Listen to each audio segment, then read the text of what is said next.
Now, something happened this week. A message was sent.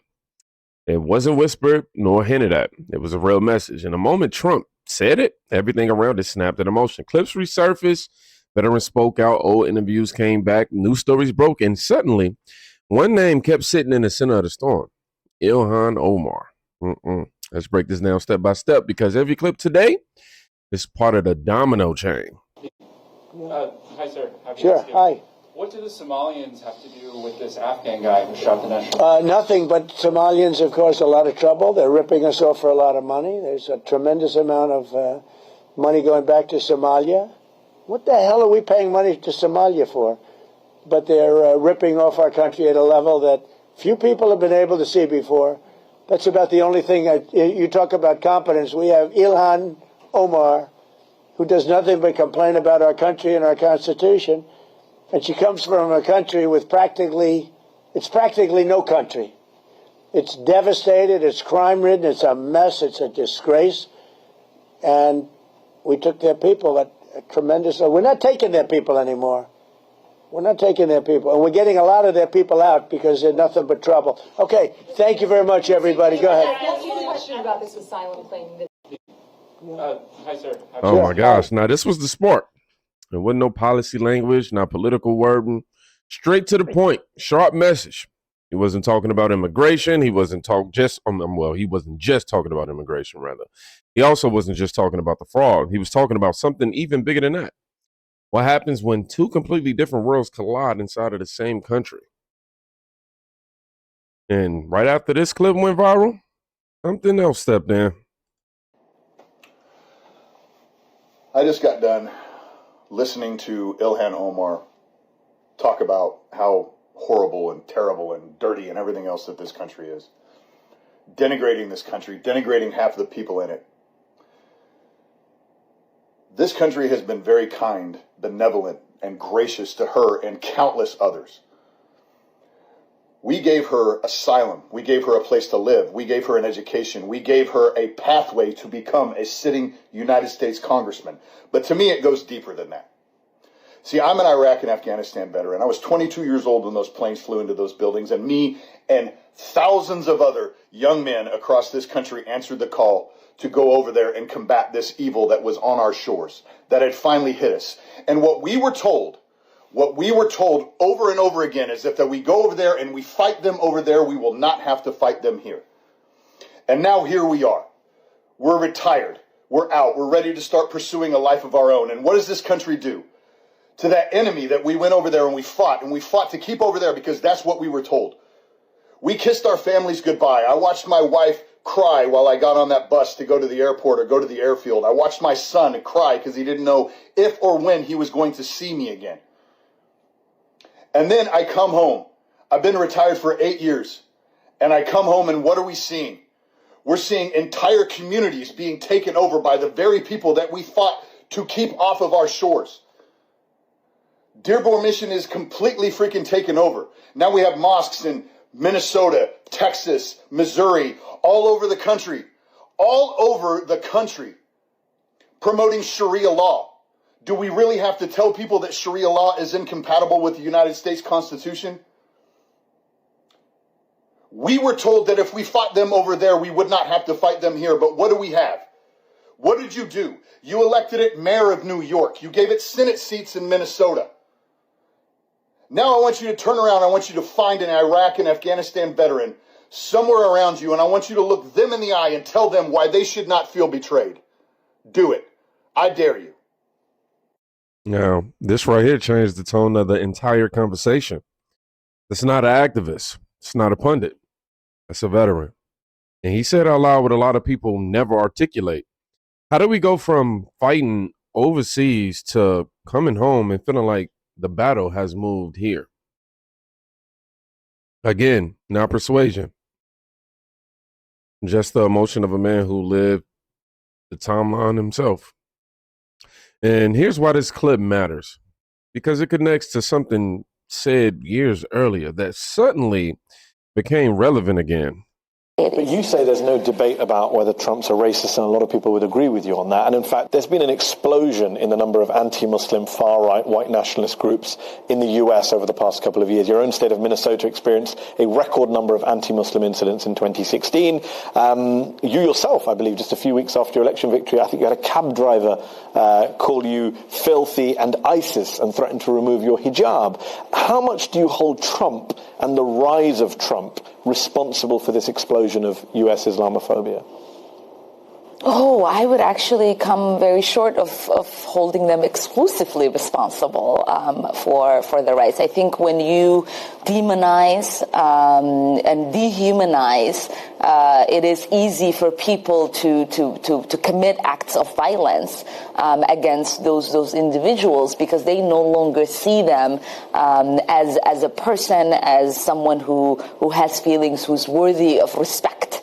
And I think that is where we are moving away from the idea that we are supposed to be a welcoming nation. A lot of conservatives in particular would say that the rise in Islamophobia is a result not of hate, but of fear, a legitimate fear, they say, of quote-unquote jihadist terrorism, whether it's Fort Hood or San Bernardino or the recent truck attack in New York. What do you say to them? I would say our country should be more fearful of white men across our country, because they are actually causing most of the deaths within this country.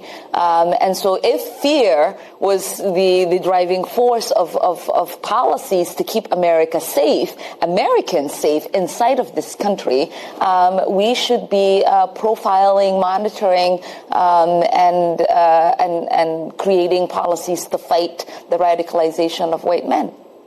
But most of the funding and attention, even under Obama, obviously went towards Muslim communities. One of those communities is in Minnesota, your state, the Somali American community in Minnesota, where I think over the past few years more than 20 young Somali Americans have left to go and fight for ISIL or Al-Shabaab or one of these quote-unquote jihadist groups abroad. That's a real threat, obviously. No one's pretending it's not a threat. So what do you do about it?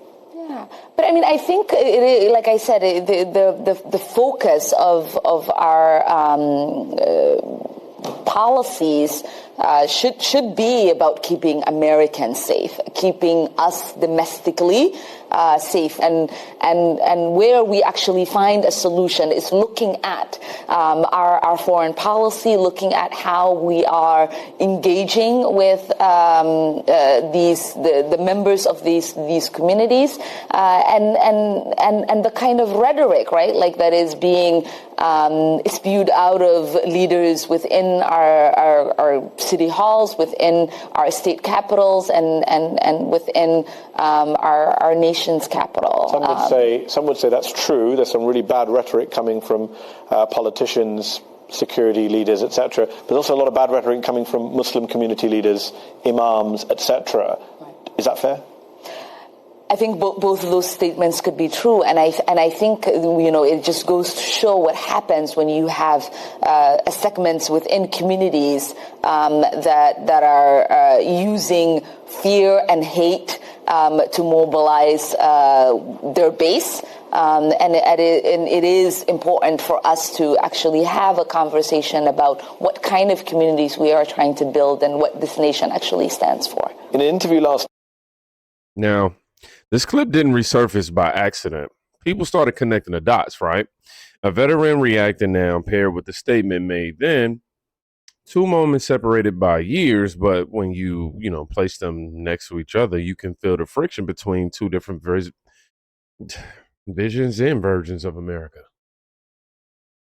Now, I want you to watch how the conversation jumps again, this time from Minnesota to Somalia itself. Example is Minnesota, where hundreds of thousands of Somalians are ripping off our country and ripping apart that once great state. Billions of dollars are lost, and gangs of Somalians come from a country that doesn't even have a government, no laws, no water, no military, no nothing. waan ogahay in Ilhan Omar ay jawaabi doonto, laakiin maadaama madaxweyne dal oo dhulka ku jiiday dalkii Soomaaliya Xasan Sheekh Maxamuud ma u soo jawaabi doona dhigiisa Donald Trump. jawaab ku filan miyuu siin doonaa ama sida caadada ahayd madaxweyne xasan sheekh maxamuud wuu ka aamusi doonaa oo waa iska dhigatiri doonaa oo wuxuu ka soo qaadi doonaa inaanba la hadlin. Is Minnesota, where hundreds of This is where the situation leaves local politics and turns into a international echo. The narrator isn't asking a small question. He's actually asking, will Somalia's president step into the conversation, or will he pretend he didn't hear it? I mean, we got Trump. And that question is what sent people digging deeper into Omar's background, whether fair or not. Which leads us to this very next clip. Let's take Ilhan Omar as an example, okay? She comes from a family, and they call her a refugee who came from Somalia, right? They call her a refugee. Her family were the governing party, the Marxist Islamist government in Somalia, who were overthrown and then fled. Now, technically that makes her a refugee, but she wasn't fleeing oppression, or rather her family weren't fleeing oppression, they were fleeing justice.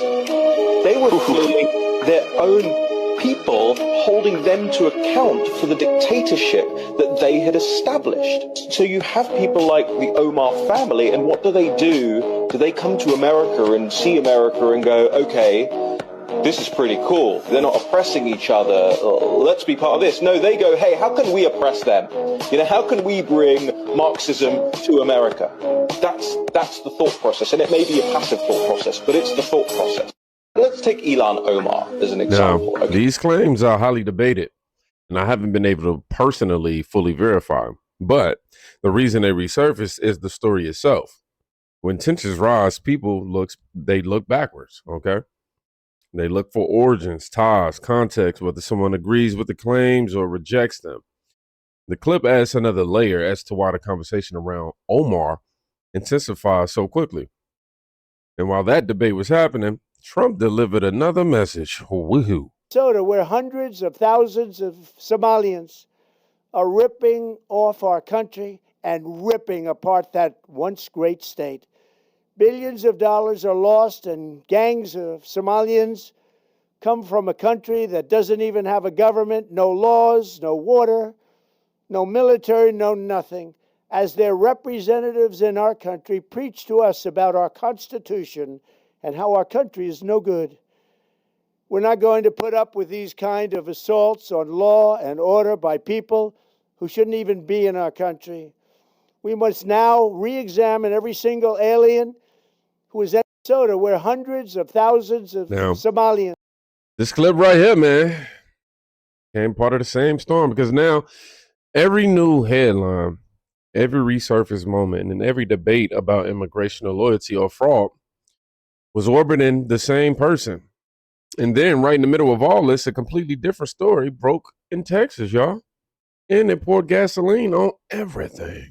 A big fight here in Texas between Governor Greg Abbott and the Muslim community after he designated the largest Muslim advocacy group as a foreign terrorist organization. So in North Texas, a Muslim community leader, Marwan Maroof here, is soon going to be deported. He's been in ICE custody since September, and then just last week, an immigration judge issued him a final order of removal. Now, according to DHS, Maroof is from Jordan and overstayed his visa.